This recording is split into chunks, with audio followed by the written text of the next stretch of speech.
Permaisuri ini ingin makan semangkuk mie instan. Kokinya bingung apa yang dinamakan mie instan. Tetapi tidak sulit baginya, hanya mie saja. Dia menggulung dan memotong mie, lalu dibuatnya sup tulang. Inilah rasanya. Disobeknya beberapa potong daging sapi, dituangnya sup yang wangi. Terakhir dihias dengan irisan cabai hijau dan merah. Semangkuk mie daging sapi yang harum sudah siap, tetapi permaisuri melihat dan mengkritiknya. Koki sangat marah dan bingung, sangat sulit dilayani. Dibuat lagi mie daging parut. Permaisuri bertanya apakah sudah mencoba dengan cara terbaik. Koki menjadi sangat panik. Sepertinya harus memamerkan teknik aslinya. Dengan keahlian terakhirnya dibuat semangkuk mie kuah. Akhirnya kerja kerasnya membuahkan hasil. Permaisuri mulai makan, tetapi baru saja satu suap langsung dimuntahkannya. Permaisuri berkata tidak enak. Koki sangat stres. Dibuatnya lagi semangkuk. Permaisuri berkata tidak pedas. Ditukarnya lagi.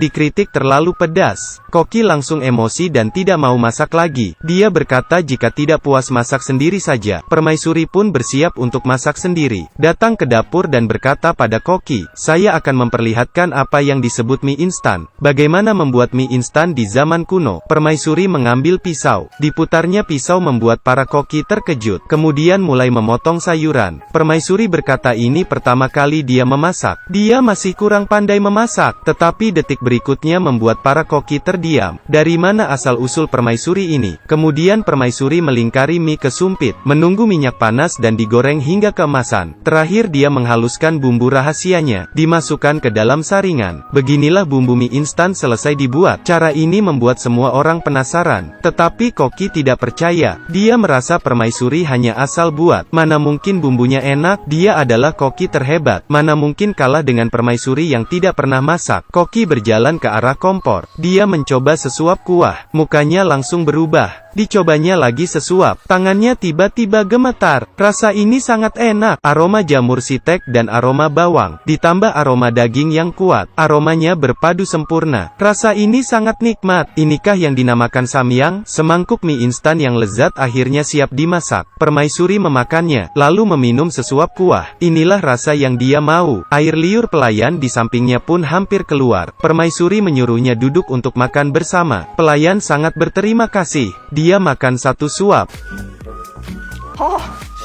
Lalu terus memuji permaisuri dan bertanya bagaimana caranya. Permaisuri menjawab dia adalah seorang koki super. Ternyata permaisuri ini sebenarnya berasal dari zaman modern. Dia awalnya adalah koki terbaik di Korea. Di resepsi internasional, pria itu membuat 3 menu terbaiknya. Tetapi malah ada mata kail di dalam makanan tamu. Polisi hampir tiba. Di saat penangkapan pria ini tanpa sengaja jatuh dari atas. Pria ini tanpa sengaja jatuh dari atas gedung. Saat proses jatuh, masih bisa melambat dan melihat wanita. Untung saja di bawah adalah kolam renang. Saat kepalanya terkena dasar kolam, dia pun mengapung. Dalam keadaan samar-samar dia melihat seorang wanita berenang mendekat. Wanita itu tidak berbicara apapun langsung memberi nafas buatan. Pria ini merasa sangat beruntung dicium oleh wanita. Tetapi saat dia sadar kembali, dia berada di sebuah kamar. Apakah dia diselamatkan oleh wanita itu? Tetapi dia merasa aneh kenapa lengannya menjadi kecil. Di manakah otot besarnya?